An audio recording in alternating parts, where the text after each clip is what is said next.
Hi friends, இன்றைக்கி போளி எப்படி செய்கிறதுன்னு பார்க்கலாம். அதுக்கு 2 கப் மைதா மாவு, 1 டீஸ்பூன் உப்பு, கலருக்கு 1 டீஸ்பூன் மஞ்சள் தூள் சேர்த்து 3 டேபிள் ஸ்பூன் நெய் சேர்த்து கலந்து விடுங்க. கொஞ்சம் கொஞ்சமாக தண்ணி சேர்த்து மாவை அழுத்தம் கொடுத்து பிசைஞ்சுக்கோங்க. 2-3 ஸ்பூன் எண்ணெய் சேர்த்து திரும்பவும் அழுத்தம் கொடுத்து பிசைஞ்சு 1 மணி நேரம் ஊற விடுங்க. 1 மணி நேரத்துக்கு பிறகு மாவு நல்லா சாஃப்டாகிடும். பிளாஸ்டிக் ஷீட் அல்லனா வாழை இலையில் உங்களுக்கு தேவைப்படுற சைஸுக்கு உருண்டை பண்ணி தின்னாக தட்டி எடுத்துக்கோங்க. நடுவில் பூரணத்தை வச்சு எல்லா பக்கமும் ஃபோல்ட் பண்ணி போளியை பொறுமையாக தட்டி எடுங்க.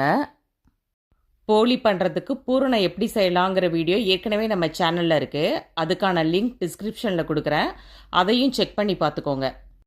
தோசைக்கல்லை சூடாக்கி தட்டின போளி அதில் சேர்த்துக்கோங்க. 2 பக்கமும் வெந்ததும் திருப்பி போட்டு 2-3 ஸ்பூன் நெய் விட்டு எடுத்திங்கன்னா சூப்பர் டேஸ்டியான போளி ரெடி. நீங்களும் உங்கள் வீட்டில் செஞ்சு பார்த்து எப்படி இருந்ததுன்னு கமெண்ட்ஸில் ஷேர் பண்ணுங்கள்.